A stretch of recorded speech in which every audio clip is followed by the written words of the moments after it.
I saw the magazine in the store and I didn't have enough money to buy the magazine that day.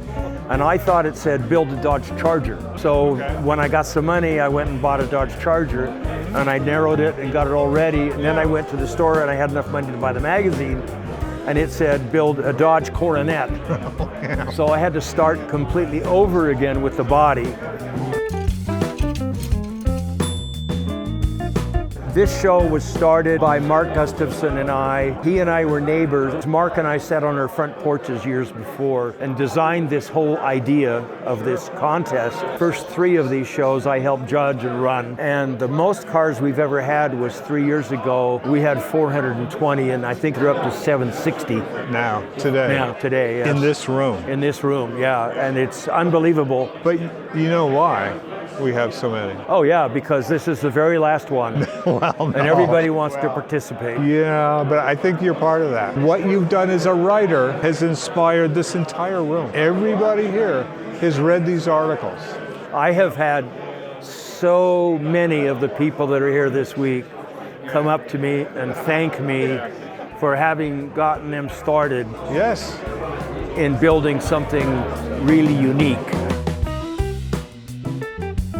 This is the Dodge Fever, which I built for the 1968 MPC Model Car Magazine, Chrysler Corporation sponsored model contest to build a funny car. And I was attending Utah State University in my senior year, and I decided to build this thing. It took me about 6 weeks to build it. Well, it was built from a Dodge Coronet, which I narrowed and made pointy looking. And you'll have to excuse the front wheels. After 40 years, they're melting a little bit, but the steering did work on it a long time ago. The chassis was built with sheet styrene, all laid out and everything precisely measured to the 100th of an inch. And then I covered all of those with aluminum printing plates that I put hundreds of rivets in, and then glued them all on with contact cement at the time. The body was a 68 Dodge Coronet model from MPC, and everything from here forward is totally scratch built. I did the chassis, and then I decided with the engine I want to do something spectacular. So the engine had pistons and rods and a crankshaft that would rotate. And you can see the engine there with the crankshaft and the rods and pistons, which you can see the pistons in there on the engine. And when I first built it, you could rotate those pieces inside the engine. The underside of the heads, you could see all the valves. And on the top, you could take the valve cover off and see the top of all the valves. And then I wired it all properly. I had to hand make this windshield and curve that and try to get it. And normally it sits down like this, but when they... That's the desert air. Yeah, and that window's gone. And putting this in and having it hinged, this was a freaking big deal to get those in there the right way. You can see the parachute handle there. And it's Tony Nancy upholstery seat. You can see all the rivets, gas pedal. Is that a Revell seat? Yeah, it's out of one of my Revell kits, yeah. And you can see the pistons in there and the valve cover on the other side. And all of this lettering is all hand lettering. This car changed a lot of people, and I have had hundreds of model builders come to me over the years and thank me for this kit, because afterwards I did a magazine article here on how to build it, and it took, I think, 6 issues of the magazine to do it. And when I built it, instead of using a Dodge Coronet, I built it using a Dodge Charger, and so that's called Dodge Fever 2. I have to tell you, you mentioned that article.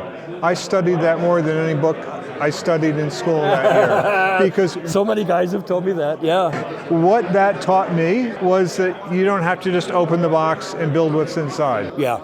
You taught me that I could modify it in so many ways. You can cut it, you can glue it back together, it can be out of your imagination. Yeah. You can pick up parts like you did with the wheels from other kits, but then you have a design concept like you did with the B and the stripe and the Dodge Fever on the side. It just tied it together. I made some sketches and drawings of the body before I started whacking on it, and it came out pretty close to what I wanted. This was a big deal, and I won the contest, and the prize was a trip to Detroit, 3 days with Chrysler Corporation, and I had lunch with the vice president of Chrysler in his office, And he gave me a set of beautiful cufflinks that look like that, which I still have. Bumblebee cufflinks? Bumblebee cufflinks, Whoa. yeah. I still have the set. They had a PR guy from Chrysler that took me through all the factories, and at one of the factories they had several Plymouths and Dodges parked outside, and there were 3 or 4 guys there trying to figure out how they could put pinstriping on the cars. And they had all these different techniques they were using, and eventually they came up with this tape that they put on. I finished school in June, graduated in June, and we packed up the moving truck and we drove to New York. So we get to New York and I started doing stuff on the hobby kits, and I met Andy Yanchis, who was my new assistant there, and he'd been there for a number of years. I had 20 people in the R&D department that were under me. The machinist guys really knew their business, but the engineers at Aurora didn't know how to make a model car hobby kit. They didn't understand tooling like I knew it. And so because at Revell I had done 100 kits or something. We developed the monster scenes kits, and then I did the prehistoric scenes, which were big. Management of the company wanted to make sure that we were doing kits that could sit on the shelf together and sell as a package when you bought them. Well, you could buy all of them and have a whole scene. And so every kit we were doing had to be a scene kit. So I did the racing scenes, and Tim Boyd called them the best drag racing part kits ever made. The model motoring thing, I tried to put their track together with all these pins and locks, and I said, forget that. So we designed snap together track and changed all the track. And then I started making the cars. We made 10 cars to start with, and they had already tooled 2 of the cars because they were gonna call them the Scorchers, and they were gonna compete with Hot Wheels. And I said, no. We're going to have those 2 weird cars. The other 8 are going to be really cool cars. Yeah. And then I flew to LA, went to Art Center. I hired a guy from back east, so he wouldn't want to go back to California. And he started designing the cars. And we were so loaded with stuff over the years, I hired a second guy from Art Center, and then there was a third one too. So I'm at Aurora for 5 years. So I had a great time there, and then towards the end, Charles Diker, he says, we're not going to do any more hobby kits. And so the company was falling apart, and I left. And I came back to Utah, started my own company called Utah Models. And I did product prototypes, any kind of model making people wanted. I did the very first electronic digital sign device. Over one weekend it took us to machine this thing out, and it's on thousands of signs all over the world now. It's everywhere. And I did stuff for Boise Cascade, and I did them for movies, I did TV commercial stuff, and I did quite well with it. After that, I started to develop some weird symptoms. I was shaking, I couldn't walk, and it turns out that I was misdiagnosed with Parkinson's disease for 14 years. And so I didn't build, I couldn't do anything. It was a disaster. I was on disability and blah, blah, blah. And then eventually they found out that if I took 2 pills, the symptoms that I was having would disappear and everything was normal. So I did, and everything was back to normal. And so then after that, I saw an ad in Craigslist. And so it said, Disney's gonna open a store in Salt Lake City. And I thought, that could be fun. Oh, just for the hell of it, I'd sign up. And I worked in sales in the store, but I worked as a greeter at the door, and I always had a great big huge Mickey Mouse. And when kids would come in, I'd give them a hug with the Mickey Mouse. And handicapped children, I would ask the parent, can I do that? And it was just the most rewarding thing. And the Disney store in Salt Lake City was grossing more than the Manhattan store, which was 3 times as big. And so I was with them for 7 years. Well, this is a car that I built 2 years ago. It's a 49 Ford boat-tail speedster, like they did in the 30s. And the story that goes with this is that Ford hired away Harley Earl from General Motors to Ford right after World War II, and had him design cars for them. And then they were going to introduce the 49 Fords in July of 1949. Most of the cars, all the companies introduced their cars in October, September. So Ford beat everybody to the punch. And the idea with this was that Harley Earl designed this to be shown in April, on April 7th, which is my birthday, at the Ford Rotunda in Detroit. It's got real leather upholstery, and each seat is made of 15 separate parts of plastic. I have a bullet to go on there too. Oh, great. But I took it out and I put it inside the Spirit of America for the front of the engine. You can swap it back and forth. Yeah, right. No, can't get that one out. That's in there permanently. I went to Denver while I was working for Disney, and there was a National Hobby Show in Denver. And I met Pete and Rick at Atlantis Models. And I spent 3 days with them there at the show. We talked on the phone a couple times. So then I get this phone call. It was in February or March.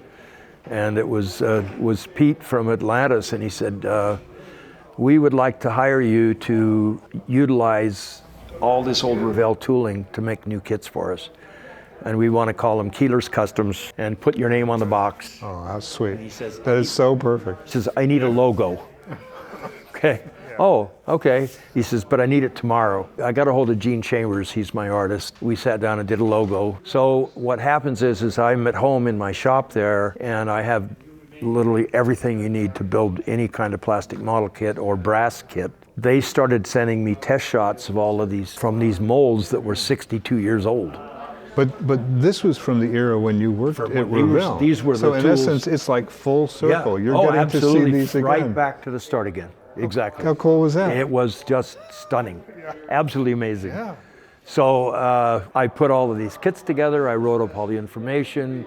I designed with Mark Jones the decal sheet, and we built all these models with my help of a couple of friends. They had a national introduction at the IPMS show in Las Vegas, and a lot of people came by and saw the stuff, and then it took us a while to get the first kit out, which was the Yellow Fever Fiat. We were having a great time, and it's continued that way. I work out of there at home. I do all the whatever drawings I have to need, anything on the computer. I send it all to them. I build the model. I send all the photographs. They use it to do instruction sheets. And then I work with Gene Chambers, who is our box art artist, and I'm kind of the art director on the box art. Nice. Oh. So I pick what we're going to put on there. We're seeing that on the shelves now. Yeah, the lion's drag strip behind the Fiat, exactly. Oh, yeah. And the next one is the Studebaker is all finished. I'm working on 2 dragsters, and I'm working on a 23T Roadster.